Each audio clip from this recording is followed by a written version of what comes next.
Hello, everyone. This is Denny Miller, and welcome to Indy 500 Yesteryear and Today with Speedway Insiders Paul Page. And you're seeing a black screen for Bob Gates. He was wandering around the Western United States, out in Wyoming and places like that. Bob is having some challenges getting a connection. He said he will try to appear if he can. So until he does or doesn't, Paul and I are going to talk this real interesting weekend that happened at St. Louis and some interesting stuff that's happened in racing in general. But I guess the big news I want to start with first. Oh, whoa. What? Oh, and we are dedicated to. Oh, of course. I'm going to get zung on that. You know, like remember the frying pan that they used? Yep, you've just jumped. Maybe we ought to just say, Miller, we're not going to dedicate it to you anymore. Yeah, we could. Yeah, as always, dedicated our dear friend Robin Miller, and there you go. We're delighted to keep his memory alive. I'm going to be in Indy next week, and I'm going to go to Charlie Brown's and Iron Skillet and Working Man's. By plugging that, Paul, should I get a comp meal at all three of those or not? Absolutely not. Oh, absolutely not. Darn, I thought you got to reach more than 40,000 people to even think about that. No, but I'm delighted to be coming back to Indiana. And you know, Bob's, we ought to tell everybody he's living the dream. He just got in his car and headed west. And last thing I got from him, he was at Mount Rushmore. And his intent is just to keep wandering. I mean, that's how cool is that? He was at Custer's Battlefield. And yeah. He's been places I haven't been. Yeah, cool. Oh, that's not possible. Mentioning traveling, you ever done Route 66? Driven it? No, it's actually something I really wanted to do, especially when Ontario put up all the neat signage about Route 66 when it passed through there. And when I was in college, I was in Tulsa. And it passed through there, and then my high school was on the North Shore of Chicago, so it started there. So I got to do it. Somebody told me though it took him 3 weeks to actually drive the whole thing because it's so convoluted now and in and out. Well, most of it's freeway, or a lot of it's freeway. But wouldn't it be fun to do it? Yeah, but even more so. Can you imagine to do it in a Corvette, about a 60 Corvette, I mean, it would be a 60 Corvette would last that long without breaking down. I don't remember them as being all that comfortable either. No, they weren't. Yeah. But the show made it seem quite intriguing. Yeah, it did. It sure did. Yeah. So if you had a chance to do the Route 66 or the Old National Road, which one would you do first? I would do 66. Yeah, definitely. More history and more just more. Well, maybe the Speedway Insiders ought to do that all together, and we'll let Gates ride shotgun. There's an idea. You know, I did an event once. I did it actually 3 years in a row. That Brock Yates had originally envisioned. He's created the Sea to Shining Sea Memorial Trophy Dash, right, which Robin competed in. The first one was won by Dan Gurney in a Ferrari, but it was pretty interesting to do. And then the next year he decided, or a couple of years later, decided to make it the one lap of America, going from Detroit essentially to Seattle, south to Redondo, which was the one place you could pause overnight because you could put oil in the vehicle and everything. And then down and pick up 10 and come across the southern states, and then back up to Detroit, passing through New England on the way. There were a couple of significant stops on that one, bars. So if you were not the current driver, then you could also, you go like the hog's breath and have a good time. Well, in Redondo, if it's the Redondo you're talking about that I live in, right, there's a place called Joe's where John Wayne would park his boat and come over there for breakfast, and they his little minesweeper. They have a John Wayne breakfast for those. Wow. I always hung at the Portofino because they had the big cookie. Yes, yes, they do. And they have more than that there too. Oh, yeah. So anyone that comes out to the West Coast, anyone, our viewers that We can stay at contact your us, house. they can stay at the house, but I'll show them around. I show them. I love, like I put on my Mr. Chamber of Commerce hat and everything. Yeah, Neat to good. show them the South Bay. You But gotta be anyway, proud. it was a great, interesting race this weekend. But to me, the lead story is what Michael Andretti just did, and the announcement of a $200 million Andretti Global Complex in Fishers, Yep. which has the potential to employ over 500 people. What do you take that? Is that the jumping into the F1 thing? I don't know that it necessarily predicts that, but it will certainly give him the opportunity to maybe get, because the operation is, there are a couple things that aren't in the current shop that are spaced out. So that'll certainly bring all that under one roof, meaning the lights and any e car that they have. But I haven't been able to find out too much about it. I knew something was coming, and I didn't know it was that until it was announced this morning. That's That's a growing community. It's a great community, and it has a one of my favorite roast beef places. And why can't I bring it up now? Porello's. I'm confusing that with Portofino, but yeah, it's just it's a cool little place, and I think they're making strides in all kinds of new construction, and so that's a good place.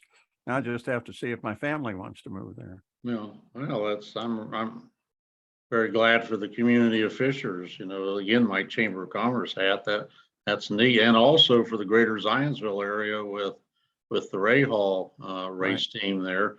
I know McLaren's building a place somewhere where I'm not sure, but that's for the greater Indianapolis area. All three of those having state-of-the-art shops is fantastic. Yeah. For Indy Car. Touche, North Carolina, I guess, if you might do the back and forth. But anyway, that's great.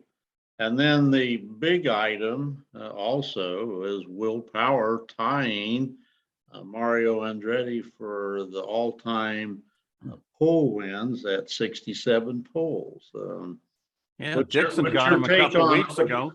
What's your take on that? Here's my belief, and I'm very happy for Will Power on that. But Mario won 3 poles at Indy, whereas Will Power is yet to win a pole. So he may tie the record, but I think the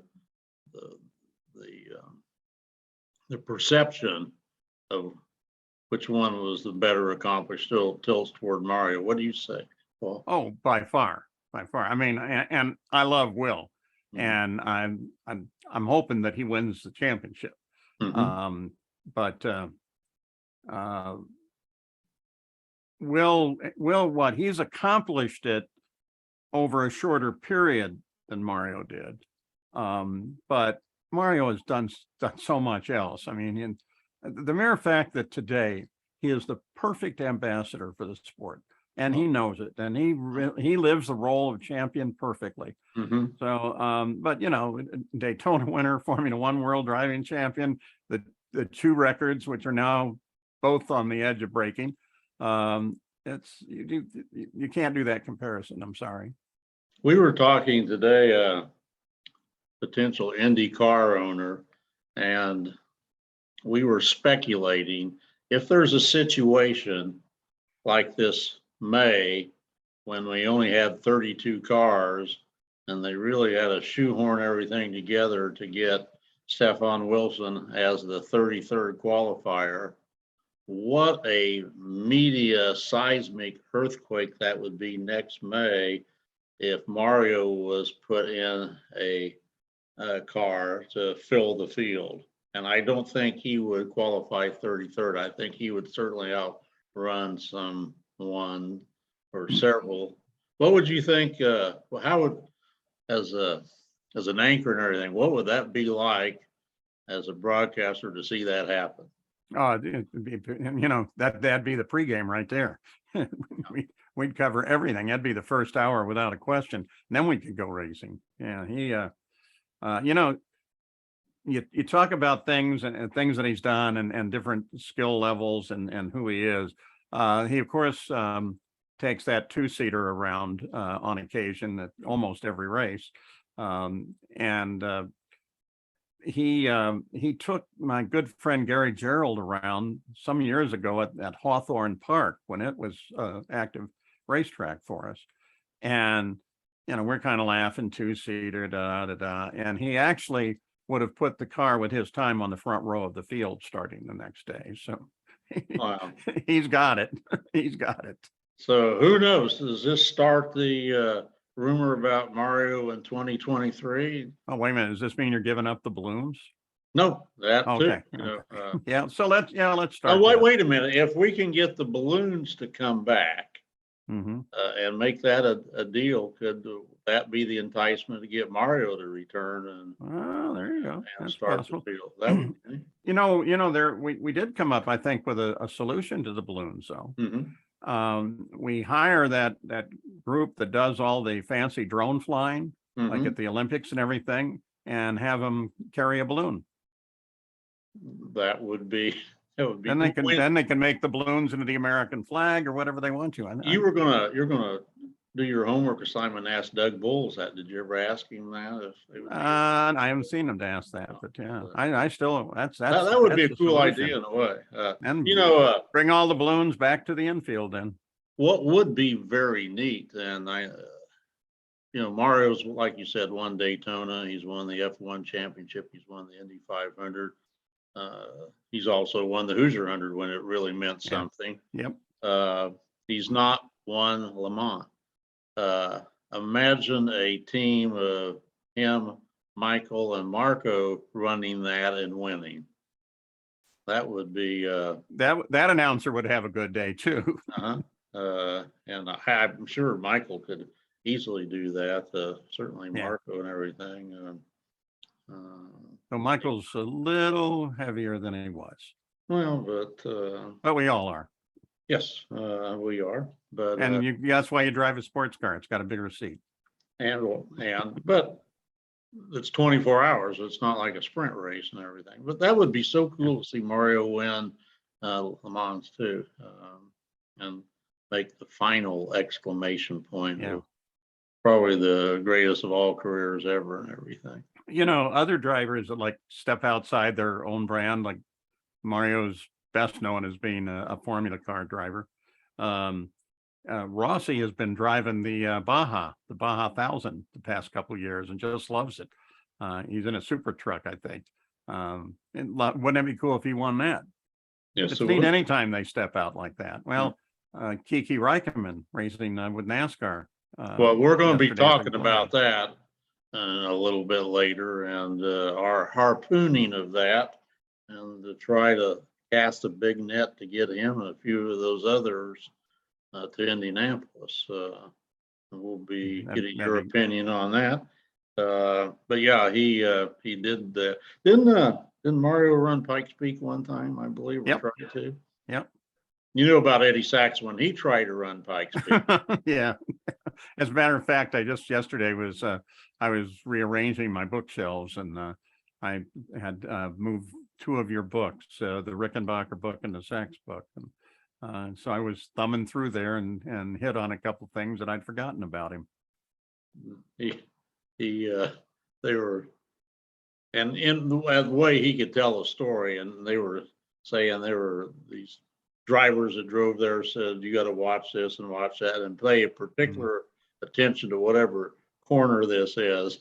And he goes over the side of the mountain. He's thinking, I bet that must be the corner that whatever it was that Sachs could pull that off better than anyone with his humor and everything. I got a Bobby Unser story for you out of the hill.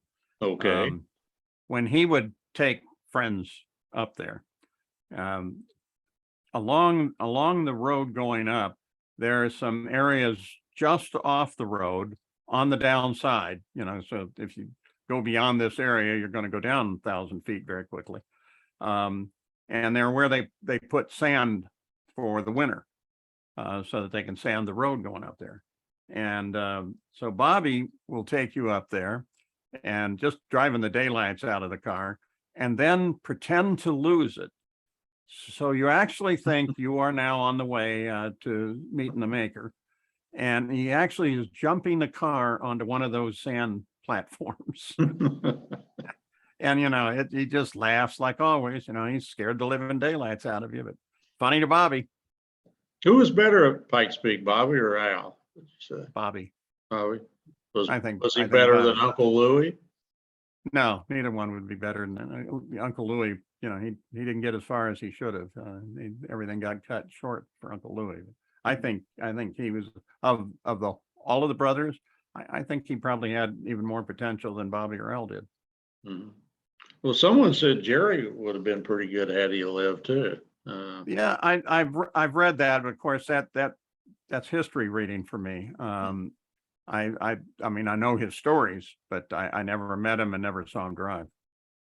Did Bobby ever talk this to you? I was surprised when Robbie came and ran the Speedway, and as a rookie he ran 5th, and then the following year he ran 8th, and that's when the split was occurring, and they wanted to have as many named drivers in the IRL as possible. Unser comes the 3rd time and misses the race in that real sled of a car that Jonathan Bird was sponsoring, and he never showed up after that. Was there a reason why that didn't happen, or was that how big of a disappointment was that to Bobby that little Al was running as good as he was and Bobby wasn't? I never discussed that with Bobby. I at the time I thought it was unusual. I didn't have I didn't have other than an acquaintance relationship with Robbie, and he was good. And I'm asking the same question that you just asked. Why? It must have been money or something. The split devastated so many people financially as well. So yeah, but Tony George was throwing so much money out, like no one had heard of Johnny Unser. I knew when Jerry Unser died, he had 2 small sons, Johnny and Jerry Unser, and no one ever knew whatever happened to them. Then all of a sudden the split occurred, and here was Johnny Unser showing up and ran several years at Indy. Yeah. And what that did was put an Unser in the race. Yep. But I always thought Robbie Unser, based on his first 2 years, had the makings of being a potential winner. He certainly did better than Bobby his first 2 years. I don't disagree. I just don't know what happened. And the half brother, Bobby Unser Jr., his career didn't really take off at all. Robbie Unser had a better race career than his. Interesting that a father named all of his sons after himself. Truly, they're all in some form of being Bobby Unser. No, I wonder if he had another son, what he would have named him. Oh Lord, who knows? And I think we can guarantee ourselves that he has at least one other son. Oh, okay. If not a couple hundred other sons. Well, I love that story of him cooking the turkey at Thanksgiving, and what a successful line that was and everything. We'll have to have Bob Gates retell that story or something. Yeah, we would. So anyway, qualifying at St. Louis, Power wins the pole and gets his 67th, and also a new front row person too, and our new Indy 500 winner, Marcus Ericsson, starts on the outside of the front row, which was a bit surprising to me. Newgarden was 3rd, McLaughlin 4th, Below 5th, and Dixon 6th. Any surprises to you on those 6? Actually, including the front row, no. That's the cadre of the really fast guys right now. What surprised me was that Andretti wasn't more in the play. But they haven't been for a couple of races now. Yeah, but they're for a bit on the scoring pylon. They were like third, fourth, fifth, and sixth, Grosjean and DeFrancesco and Rossi and Herta. And then they slid down as the final fast ones qualified. I know Grosjean got penalized because of having to replace an engine short of its. Right. So he started 9 positions back from where he qualified. Again, I'm quite pleased with Alex Palou with all that turmoil going on in his life that he can perform as well as he is doing. A couple of things that stood out to me. The biggest one, he's kind of been quite malaligned this year, is DeFrancesco, and he qualifies 10th. That was on an oval too. So we'll give him his credit there. Devlin's a good little guy, and he is so small. He must be, because I saw him standing beside Castroneves and Ray Hall. How tall would you say he is? I would say he's under 5 feet. Is he? Yeah, but I'm not good at that. But yeah, shorter than he's kind of a miniature human being. He's shorter than certainly Castroneves, and Castroneves is not that tall. So right. Castroneves is shorter than I am, and I'm short.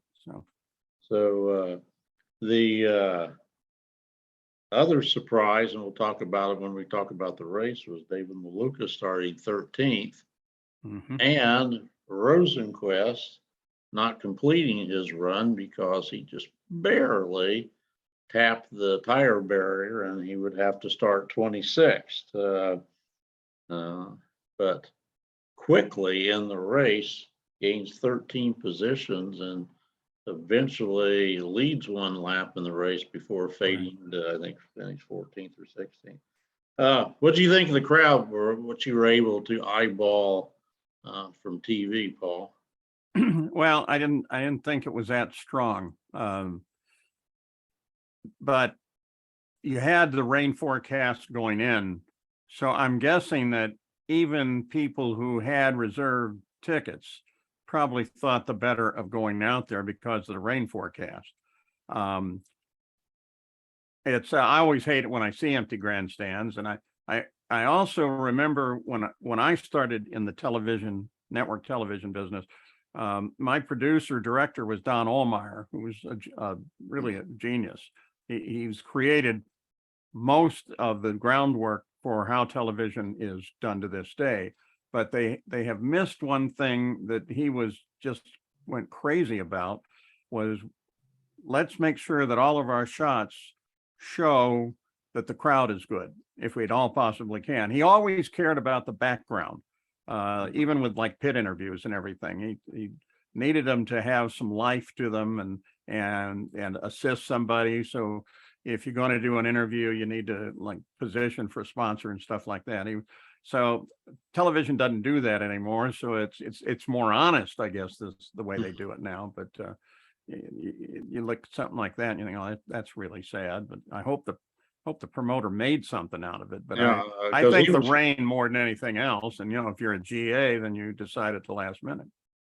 Well, I had great admiration for what they've done the last couple of years and regenerating that. I hope that doesn't create a disappointment. I know particularly they went into turn one, those grandstands were virtually empty. Yeah. And they were scattered along the main straightaway as well. But you know what? If you want to talk about crowd, look at the crowd that they had on the main straightaway, and it starts raining, and they left. They all came down and left. But when they got the race back underway, that crowd came back. They didn't go away. They were on the ground somewhere. So I just thought that was marvelous, and that they hung. That was a long race, and the conditions there weren't all that fun, but the crowd hung with it. And also I really have to give kudos to network television for staying with it. That never would have happened in my day. In fact, when we had the first IRL race at Las Vegas, and it went wrong due to accidents and complications, and I actually had to, we went off the air with the race, but I came back in the middle of nightly news with Peter Jennings to give a wrap on who won the race and what happened in the race. So network television staying with a race like that's really special. That could have cost them, probably did cost them a lot of money, and just for the fact that I think Harry Potter was up next, and so whatever commercial load they were going to run in that, they've lost, because I can't be running, if I run 30 minutes into the next show, I can't be running motorsports advertising in that block because that guy's already paid for his block. But then again, he may have also said, the buyer of the next block, he may have said, I don't want my stuff running in motorsports. So it's really complicated, and there's a lot of money involved, and the decisions, of course, must happen very, very quickly. Did you make that decision, or did other people? Oh no, that was made in between the producer and the truck and New York, because they're the ones with all the balls in the air there. And so I was just told what to do. And one time at the Michigan 500, this was competitive with the famous Heidi telecast. Nobody picked up on it because it was motorsports, but one time at the Michigan 500, the producer got in my ear, and we had run very, very long, and said, we're going to go away in 30 seconds. So tell your audience goodbye, and that we'll report on this at another time. And then he started the 30-second count. So, and we went off the air, but we came back and showed that entire race the next weekend. So, but the end wasn't live. Now at Indy, either on when you were doing your radio network or TV coverage, you had rain delays that you stayed with it. Mm-hmm. I'm trying to think what year. 86. 86. What were you doing in 86? Was that? Well, I wasn't at television yet. I was on radio. On radio. So. And we, for the most part, one of the advantages radio has over television is we could tell our network of stations, we could communicate with them in directly another way, not necessarily on the air. We could also say it on the air. We'd tell our stations, okay, we're going to go away for a half an hour, whatever, so that they could program a half-hour block. Radio is far more capable of doing that and moving that quickly. Television is not. So, but we always tried to stay on, because I always thought the drivers and the interviews at that time, especially since you have a cadre of really good interviewers, that was a fascinating period of time, because the drivers had literally nothing to do. Nothing was going to pull on them. They weren't talking to an engineer or a sponsor or anything. They were just sitting. So now you could sit down and do an honest to goodness interview with them, and we got some great stuff out of them, both in radio and definitely in television. We had one rain out at the Indy qualifying. We had Tony Kanaan trying to hit Castroneves with a cream pie in the face, and we had, and those because again, now everybody is just waiting for something to happen. So now you can have fun. Are they kind of told this is the press? You talk to them? I don't think so. Though I wondered during the telecast yesterday why they didn't go to their rain room quicker. We knew that they had to get. I don't think they said it on the air, but we knew that you had to get those handhelds out of the pits. And the minute you have the lightning issue, now what do you do too with regards to cameras that are up on scaffolds in the turns? And I wondered why they didn't go to that, because that's standard procedure. You always have a garage or a room somewhere that in case you have a terrible situation where you can't be broadcasting out of the pits or whatever, you always build that room. So they had that available. And that came about at the second race at Walt Disney World, where the thing was not only totally just deluged, but the lightning it's really what gets you, and it got us there. That was the first time we really got hit by the lightning issue, So all the cameramen had to lock their cameras down, come down off the scaffolding. Everybody had to go indoors. And so at one point, until they finally got a line working to the garage areas, because we never done that before, and we came up with a hardwire that we could do. It was like 30 minutes where we didn't have anything. I mean, it was just those shots, and they weren't very pleasant as it was. So hence the rain room got invented. Is that pre-planned that if it does rain, they're going to re-show a former race? You'll sometimes see that during the rain delay. And well, now that is an on-site decision, and we always go to an event with the potential delay backup. And normally what you do is you try to get as much live as you can. And when you've finally interviewed everybody, then you try to go to some features that you might have run in the race itself or in yellow flag periods. And then when you run out of those, then you have to take a hard look at, well, let's go back and look how it was 3 years ago, which is, of course, what they did as well over the weekend. So. And that was basically your decision that you made? Yeah, that's basically the producer, but usually he'll talk to me in the off the air circuit saying, well, and she, because our producer for a long time was Debbie Luganbuehl, and say, well, what do you think? If we do run the features, which one should we run first? How are you going to get from this to that to that? And if we run segments of previous races, now we have all those. Everything's there and timed out. So if you need a 6-minute race segment, it's there. And it's identified so you can go right to it. But that's where play-by-play becomes a little more in control, because he's got to tell the producer how I could make the story out of what you're talking about. I'm sure a lot of our viewers were not aware of that. Thanks for sharing that with us and everything. You got it. Was it more of a challenge doing it on radio or TV? TV. TV. I love radio because one, the play-by-play guy is in charge, which allows the story to be told more fully. Plus you have in radio your turn announcers, your pit announcers and everything. You've got conversations that you can have without wearing them out. In television, you are limited to what's on the screen. And I mean, I remember one year I had to follow that rule, and a lot of racing play-by-play guys don't now, which kind of upsets me, because if it isn't on a screen, the audience doesn't know it's happened. It's not there for them. So you start talking about, whoa, this is going on, and it's not a shot. Now you're really frustrating that audience, and you don't want to do that. So I was thinking of another time that was significant, and I've lost it.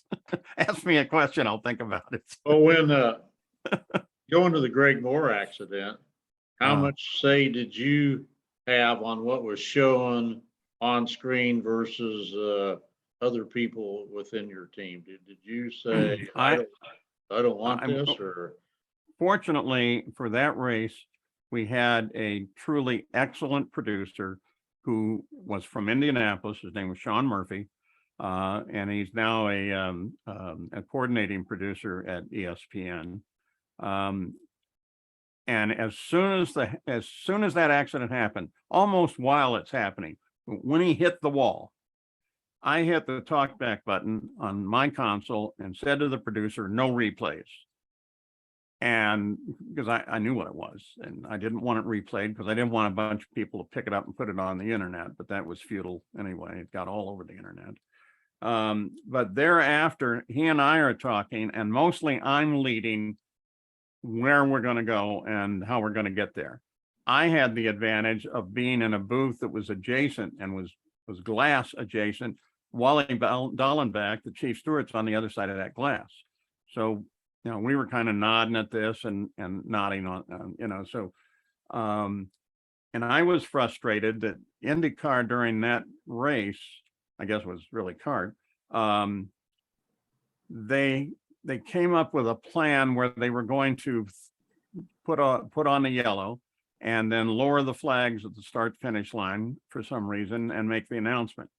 And when I heard of that, I argued with the producer. I said, don't let him do that. But he didn't have any, Sean didn't have any influence either necessarily. So at one point they started to lower the flags, but they didn't go yellow. And the next thing I know, the flags are going back up. And I'm like, guys, I was beside myself. And Parker Johnstone was my analyst at that time, and he couldn't believe it either. So finally we said, look, we know in the track that he has passed. It's circulated. We know that his folks are there, so they're informed. And we really have to convince people that we need to go with that story, because we do wait for families. But that was all taken care of, and they were still stalling on it. And I was afraid, well, they're going to come up with something else that's weird. And I think Wally shared my views on that, because often this with the gesture, like, what are they doing? And so finally, Jack Root was just kind of pushed it hard and got the doctor to come out and say that he had passed. And I think that was important that it happened that way. I also think it is important that we did never replay that. And I was furious, really, really upset and angry when in the Dan Weldon accident, the play-by-play announcer came on and said to the effect that, well, since you've seen it and it'll be all over the news and stuff in future days, we're going to replay this accident. And they did a number of times. My argument is, with that, you're part of the community. You don't need, that's a friend, that's a family member that you're talking about, and you don't need to exploit it on television. And fortunately, my producers always felt the same way.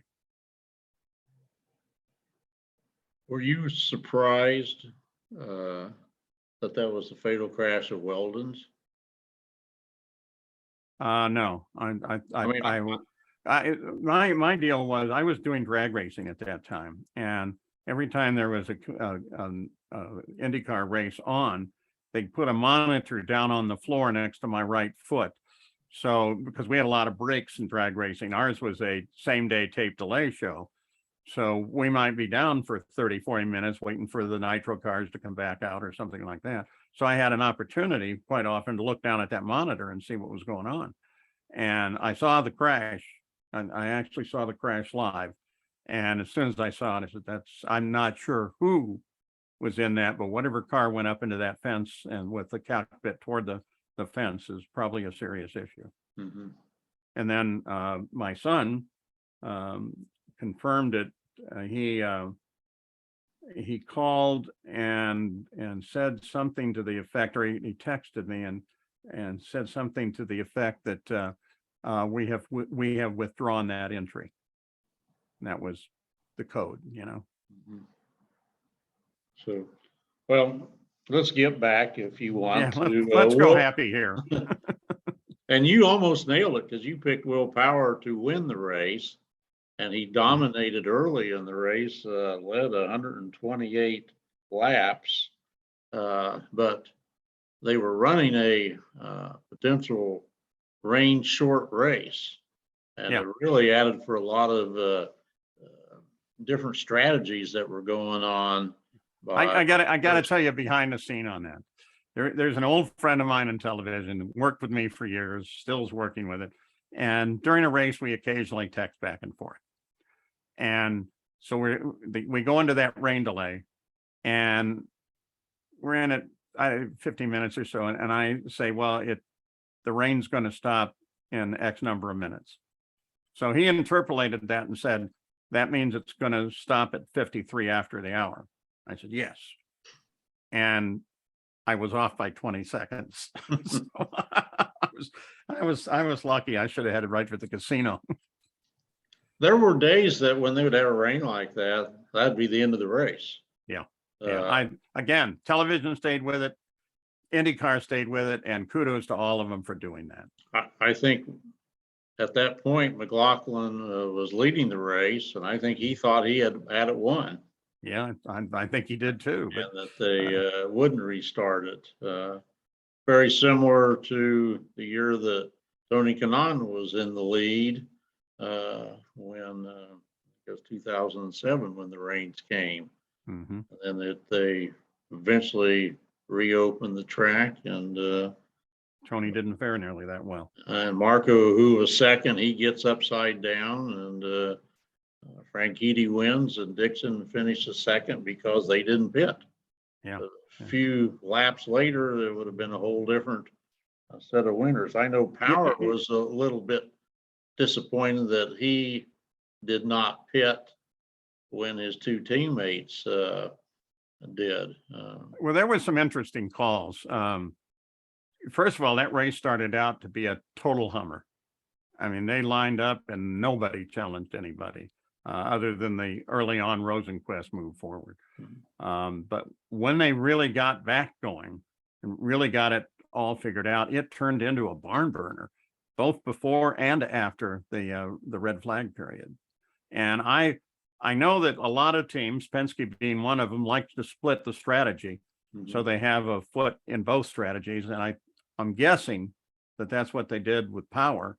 That's what I thought too, but his comments made it seem like there was just a screw up more than a split strategy. That's certainly what he alluded to. And then there were other guys like Herta pitted, and he ended up pitting just before the yellow. And I think the fact that Rossi ran out of fuel, they were trying to keep him out as long as they could, affected some of the call for Herta. But I would have kept him out just to, until I knew that car was going to totally run out of fuel in turn 4. And they didn't. They brought him in, and so that changed the complexion of that race as well. There were there were so many tactical decisions. I don't know how anybody really kept track of them. And you can imagine what that did for the engineers who were calculating things like fuel in the pits, because, one, they needed really accurate understanding of how much fuel was in the car. And then you throw in all those yellow flag laps for a while. Now the car is almost making fuel. And so how do you evaluate those? I mean, that's a nightmare when you start to work on those strategies. But to me, that's one of the things I really love. I love watching strategies play out. And I had a field day for strategies.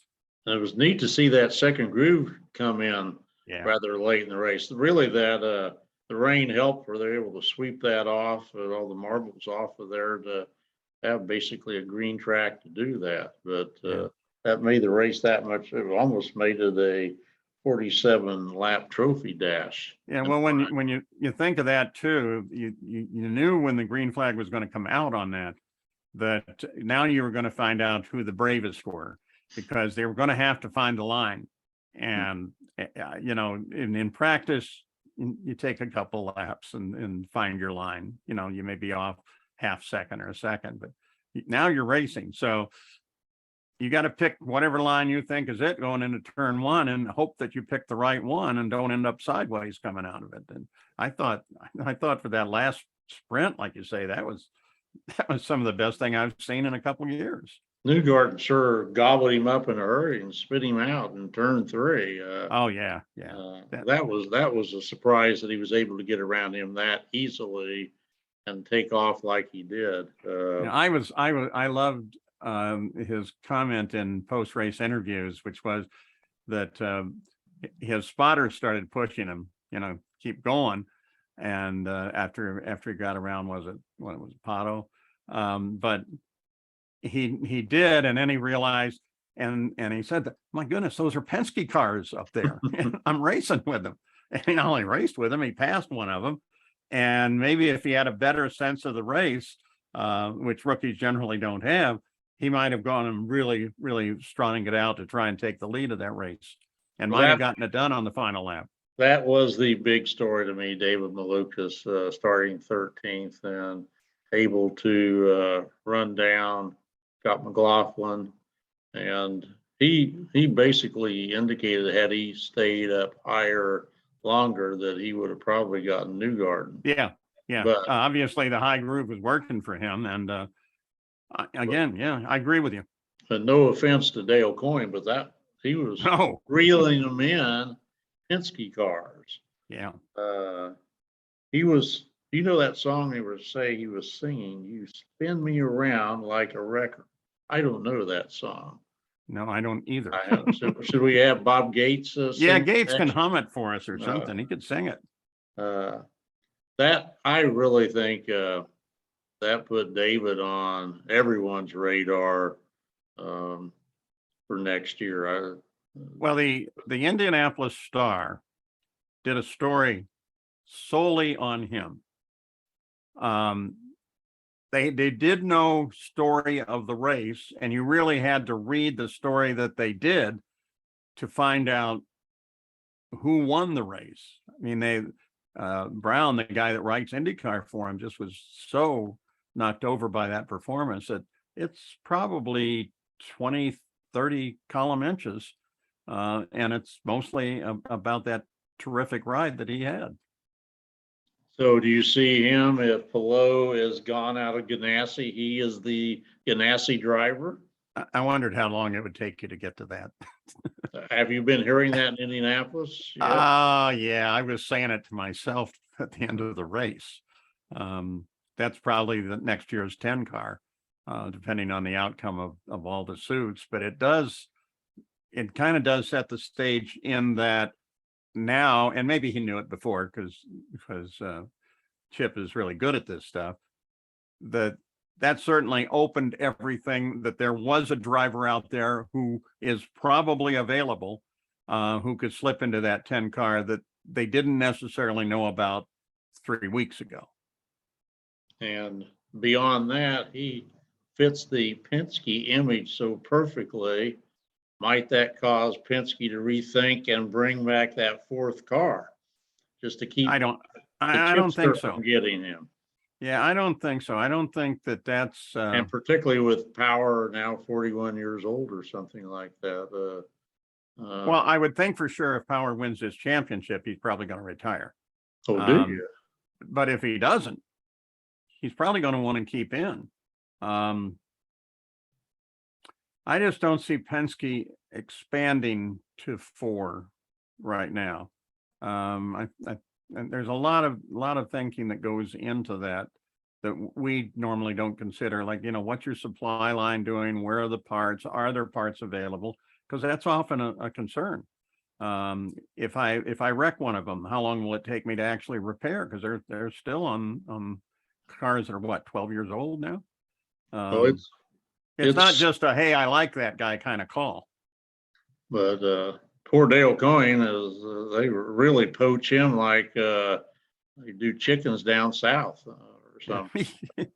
I mean, he is the gambler, and he wins more often than not. I really like it, especially when he's calling strategy. I mean, they'll take a shot at it. They don't play a safe game. What kind of surprised me was Takuma Sato finished 5th. He led several laps in the race. That Sato wasn't running faster than Malukas, because Sato is so blindingly fast at times. Right. And so that really put him on the radar and everything. I just remembered what I was going to mention earlier because it related to St. Louis. And we were talking about television and timings and getting on and off the air. At St. Louis, it probably was the first year that they raced there. Somebody at the network or in management at the sanctioning body, I think it was CART. I know it was CART, as a matter of fact, had miscalculated the potential time of the race. So when the race ended, we basically had an hour of airtime to fill. And we actually interviewed the hot dog guy and we actually covered the trucks leaving the track. So television sometimes goes the wrong way on it. Was that before or after you did the Nathan hot dog Stop eating it. contest? What is with you in this hot dog thing? Well, because you're the one that's into hot dogs more than I. I got to tell you that those are some fun years. But when they assign you to that, like I know where my career is going now. No, again, getting back to Sachs one time, he was so thrilled over a Syracuse thing. He kept talking and talking and talking, and he was thanking the hot dog vendors and the people that sold the newspapers. And virtually no one was there at all other than him talking to the radio or the PA announcer. One of the many reasons he was so special. Well, like at Indy when he crashed and rolled his tire back to the pits. Mm-hmm. You know, that was Eddie. But the thing I is, saw that. I was in the first turn of grandstand. I saw that. I'm like, oh my goodness. Listen, so Paul, anyone could have rolled a tire back and it wouldn't have resonated like Sachs did it. No, exactly. You know, just the fact that Sachs did it was waving, you know, and just eating it up. Smiling. You know what Dick Summers said to him? No. He says, Summers, the car owner at the time. Is that's all that's left of the car. That's a good line. That's a good line. So we had Award finish fourth, pretty good run for him. Yeah. Sato fifth. Will Power had been in fourth when the rains came. I was kind of surprised he dropped from fourth to sixth. I was too, but wasn't that more of a tire fuel load issue because of the way they staggered the stops at Penske? That I'm not sure. They never said on that. I think that's true. Ericsson finished seventh, Dixon eighth. That's amazing. Power sixth, Ericsson seventh, Dixon eighth, Pelot ninth. So all the players for the title are still getting right there points. And a relatively 3 points good separates run. the lead now, so that's and a relatively good run for Bobby or Graham Rahal at finish. Yeah, he did have a good run. I did love that paint job on his new, you know, that green and black. Green.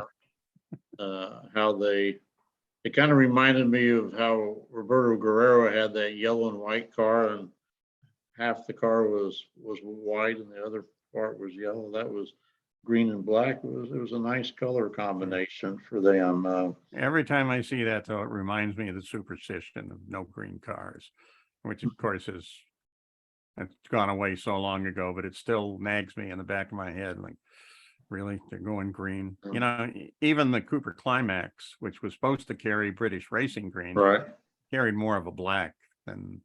I don't know if they were buying into the superstition or what. But well, I think that green car that worked out for him. I think in '46, the second place finisher Jimmy Jackson drove a green car. Oh yeah, I think that was supposedly in those days. He went to like Cathedral High School, and it was their school colors or something like that he did that. Then the next green would have been. Oh, gee. I think Ed Elysian had some green in his car when he got killed. Yeah, well, the whole superstition often was challenged, and so I never was quite sure why it was a superstition to begin with. Might have been it was there. Gaston Chevrolet won in the green car, and then he gets killed at Beverly Hills that Thanksgiving. So that I don't know if that was the start of it or not. Who knows? Donald Davidson would know. But I do know when Lindsey Hopkins brought in the Sprite cars and Jim Clark with the Lotus and he winning in the Lotus, that green car, which still is one of the neatest paint jobs ever on a race car. Jim Clark. That was definitely green. That was that changed all of that. So so the point standings. Listen to this. Will Power leads with 482. Second, Josef Newgarden with 479 as he hunts for his third title. Scott Dixon at 468. Marcus Ericsson at 465. Alex Pelot at 439. Scott McLaughlin 428 and Pato O'Ward 424. Is Laguna Seca double points? I believe so. It is. So that really becomes you can put your money on any number. I'm trying to look up a stat for you on that affects that race. Let me just see if I can find it. I thought it was a pretty entertaining race. I love oval. Yeah, it was. It was greatly entertaining. Come on. And had that win another lap or so, Malukas might have beaten him. I think if it had gone another lap. Imagine what that would have done then Yeah. for that team. I couldn't find much to add. Another highlight over the weekend, Elio Castroneves resigns with Isn't that good? Firestrank. It is to keep that legend there. I think they're pretty much under the opinion he's going to be a threat at Indy and just a nice, likable ambassador for the teams and sponsors at all the other races, because he's not as competitive on the road courses. But the one that really matters is the fifth. Do you think next May there will be as much hype and drama as he going for his fifth as this May was? Yeah, I think so. Yeah. I mean, because he's on the cusp there. He's the only one that can do it, and it is potentially available to be done. So No. Now you mentioned I would hype it. I just think that's, because he's so much fun, and because he will get a little philosophical for you on occasion, and because he wants it so much, I think I'd be hyping it. Well, we're glad that he's signed that, and that's a strong team they have with him and Simon Pagenaud. Yep. Both could win Indy next year for them. Yep. Now, you'd mentioned it earlier, and this is something it kind of annoys me. I was talking with this car owner that kind of felt the same way today, that world driving champion Kimi Raikkonen drove in a NASCAR Cup race this weekend at Watkins Glen, and he finished 37th. He kind of got nudged into the barrier later in the race. But do you feel like Emerson Fittipaldi coming to Indy and Fernando Alonso, that there should be a bigger push? We need him in Indy Car, and don't let him get to NASCAR. I certainly feel that that's the case. This car owner kind of felt the same way on this. I know there's a car shortage, but just if he's going to be making a career change, to at least get him to the point where he wants to run Indy would be like Alonso did, would be something I think someone needs to be given strong consideration. What do you think about that, Paul? Well, one, I think he has run in the Infinity series before, so he's not totally new to stock cars. But it's not as prevalent as it used to be. But as you well know, there was a time when, in order for me to complete my portfolio, world driving champion, hopefully maybe a Le Mans, but definitely I have to give an Indy 500 win in there to really matter. That's certainly where Nigel Mansell was going for. So you get an occasional F1 guy now who is interested in that. But of course, there was the day when we had Raikkonen, we had Jochen Rindt, and I mean, so many different guys trying to do it. That's not as prevalent as it was, but I think that there are those with a sense of history to the sport who think that they still have to come win Indy to have a complete portfolio. And again, the year we mentioned before, 1966 and 1967, when so many of the great F1 drivers were coming to Indy, and the ones that would become superstars were there as well. Like Jochen Rindt, Jackie Stewart goes on to win 3 world driving champions. Denny Hall wins one. It was also and stock car drivers too. Yeah. We had Yarborough and Bonnet and a whole group of them. They tried as well. What I was going to say there was the schedule kind of, and we've talked about this before, the Formula One and Indy schedule kind of getting a conflict there. They used to run the Monte Carlo race the week before the Indy 500. But then they stopped doing that. When they did that, that did give somebody an opportunity to also race the Indy 500. But of course, that schedule no longer exists. And so unless you find that they've moved that by a week, You're not going to get them over while they're active, but you surely will get them over like Kiki and run after that they've stepped away from Formula One. Or Jenson Button would be another world driving champion that should be targeted. Well, in Watkins Glen, Kyle Larson, who they say wants to run Indy, won it. And AJ Allmendinger, who has ran Indy, got second, and Joey Logano finished third. I know, you know what I was done with racing with the weekend once that really got delayed a lot by rain, so I didn't see the finish. But I one thing I couldn't figure out was they were running so far off course on that one turn. They were behind the line of the race course by 15 or 20 feet. And if that had been Formula One, you'd get a warning. I'm sure you would in Indy Car as well. You don't do that again, and we're not going to score that lap. But that seemed to be no problem, and they go flying out there and just keep on going. It was fun, but I was surprised that wasn't a rule. But I really think it'd be both Kyles race Indy, Kyle Larson and Kyle Busch. That would be within the United States huge. Kyle Busch more so than Kyle Larson, probably. And he'll drive anything. I mean, he drove a pro stocker in drag racing too, one time just for the fun of it. But he hasn't driven the 500 yet. No, but I think you would think that would bother him that his brother did and I haven't. That type of brotherly. And then Kurt won Rookie of the Year too. Right. So you only get that one chance for that. Well, this is a place you might be September 16th through the 18th. I'll tell about it. The Goodwood Revival, and your buddies Dario Franchitti and Elio Castroneves and Scott Dixon and Jimmy Johnson and Mona Di Silvestro and Max Children are all going to compete there, along with Jackie Stewart, Damon Hill, and Jenson Button. Isn't that cool?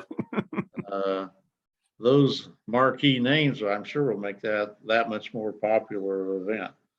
Well, I'm going to kind of wrap up with Matthew Brabham winning the Indy Lights race this weekend at St. Louis. And I just think that is just almost, I don't know, travesty is quite the word, but a third generation driver as good as he. As a rookie, he made the 2016 Indy 500 for the 100th. And has not been there since. And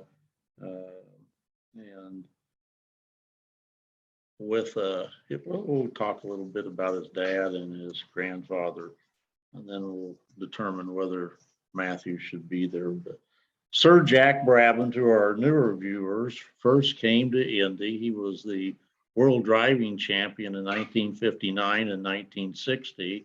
And he comes with this underpowered rear engine Cooper to the Speedway in 61. And that's when everything changed at Indy. And he finishes 9th, and which then leads to Dan Gurney bringing his car in 62. And then you had the Lotuses come in 63. By the way, our good friend Lindell told me last night something that I didn't know. He said it wasn't Jack Brabham who was first with the rear engine car. It was Troy Ruttman was in a rear engine car that May trying to get the John Zink car work, which I did not know. And there's also, prior to that, there had been rear engine cars entered. There was even a twin engine car entered at one point. Well, but that's 1960 was when it became serious. George Bailey got killed in a rear engine car in 1940 when it caught fire. And then the sister car to that, George Behringer, drove that. And that was one of the cars that burnt in the Speedway garage fire in 41. Some people felt that Behringer would win the race that year in that car. So they had rear engine cars, but the look of the car that Brabham drove was a lot different than those cars. Yeah, it kind of it looked like a spider on the track. It was so small, and the suspension was really hung out there, and I was like, that was, I mean, the whole concept was that if you put the engine in the rear, then you'd have more weight on the drive tires, and you get a better balance out of the race car, and so you're going to corner better, because that's when they really started thinking about what the suspension would do, and the Formula One guys had that figured. And of course they decided, Chapman bringing the Cooper Climax over. That car was, as you said, horribly underpowered, so it'd go down the straightaway and it's zoom, zoom, zoom, zoom, zoom, guys passing them all sides. But then they get to the turn and he'd go passing them all back, maintaining the lap overall in the same position. But a lot of exchange in positions because that car could corner so much faster. And that got everybody's attention. And so we in the United States started working on rear engine cars. And of course, there was a time where that was part of the description in the press clipping. You know, that car was named so-and-so, and it was on either Goodyear or Firestone tires, and it was either a front or rear engine car, FE or RE. So that the thing that I liked, I thought was really funny, was there was this group. I guess I would have been one of them if I'd known more about it, that, you know, we stand for tradition and you can't change that. And the line was, rear engine cars are for guys who want to be pushed around. So, but that sure changed everything. But he had kind of a erratic career. He was there in 61, didn't come back until 1964. Yep. And then there was a gap till 69. And then he also raced in 70 and retired, Right. Building the Brabham car at that point in time in his life. Then his son, Geoff Brabham, spelled Geoff, comes to Indy in 1981 as a rookie, and he finishes fifth. Mm-hmm. And a real promising career looked ahead for Geoff Brabham. And then 2 years later, he finishes fourth. And then it really didn't go much more than there. He had a 10-year career at Indy, but nothing that spectacular after that. The thing that I thought was particularly important was one year Penske needed a driver, and Brabham was selected to be driver, and he was around, I think that might have been the Miller uniform or something. They didn't use him, just like they didn't use Ferrucci, but that really showed. And then he is I guess in the Hall of Fame, Motorsports Hall of Fame. Mm-hmm. How well did you get to know Geoff Brabham? I knew him, I think I could say, very well. And he was a guy with class. He, his dad was he was a polite Britishman. He always had, you talk softly to have something good to say. Geoff picked a lot of that up. He was always very thoughtful and for that matter, very kind to people. And he had a way that he could express what was actually going on in the car, and to the engineers, and also express to guys like me, well, this is happening, and I think this is why it's happening, da da da da da da. And he was really good at that. He probably should have been an analyst on television at one point. He was so good at that. Are you surprised that he didn't have a better career at Indy than he did? Yeah, I am. I am too. Indy, well, racing in total, it's really a money game. And you have to be well supported, and you have to have a proper underpinning of finance to be able to do well. I don't think he ever had that. But of course, we can look down the starting fields even this day and say, well, geez, if that guy only had another 100K or something like that, he'd be out front. And that'd probably be a true statement, but unless you can muster the money to be able to do it, you're not going to be successful at it. And you're going to end up hopping around cars, just trying to get a ride, trying to get anything you can, just so you can get seat time. So money is always the problem with a lot of that. If everybody had either a cap on it or an unlimited supply, you'd see a hell of a lot more drivers be much more successful at it than they are. I think he loses the Rookie of the Year to Jose Garza. Garza crashes in the race, but legitimately led a portion of the 81 race and really looked like he was going to be a superstar. And then he got the noted tutor to help his racing career, Bobby. Uncle Bobby. Did Bobby ever say much to you about Jose Garza's career? That wouldn't be one of Bobby's successes, therefore he would not have mentioned it. What's wrong with you? But I really thought that would help him. I think it hurt Garza's career, listening to Unser or something like that. So he was a nice guy too. He was pretty shy, but he's the guy that should have done more. But anyway, I hope this Indy Lights win will resonate some and get Matthew Brabham a full-time ride in Indy. I love the linkage of past father-sons coming. In fact, the Brabhams are one of three that I know of, three generations to race at Indy, along with the Vukovic's and the Andrettis. I'm sure our viewers will let us know if there's another one that's escaping me. I think you got it. Let me check. Unser's nope, because Mini Al never got that far. But he could have potentially. They were forecasting that for sure. Yeah.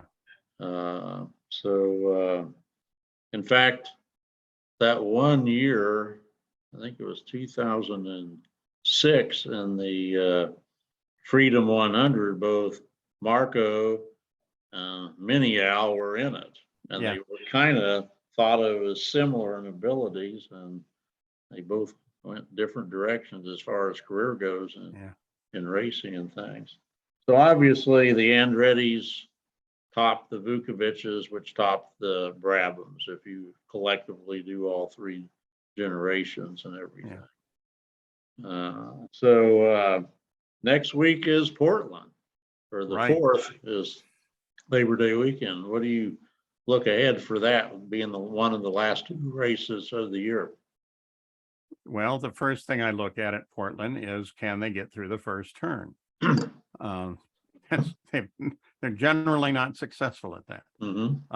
Portland, to me, is a race where you drive to survive, especially if you're in the championship. Now you're on the razor's edge. How hard do you want to drive there, as opposed to your chance of stacking the car up? And I think that's a valid consideration at that track, because so much does happen there, especially on the starts.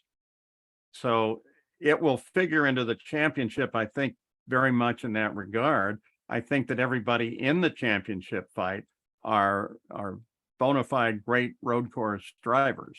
They're all going to be there. That fight is definitely going to be on, and it's going to that's going to be the pivot.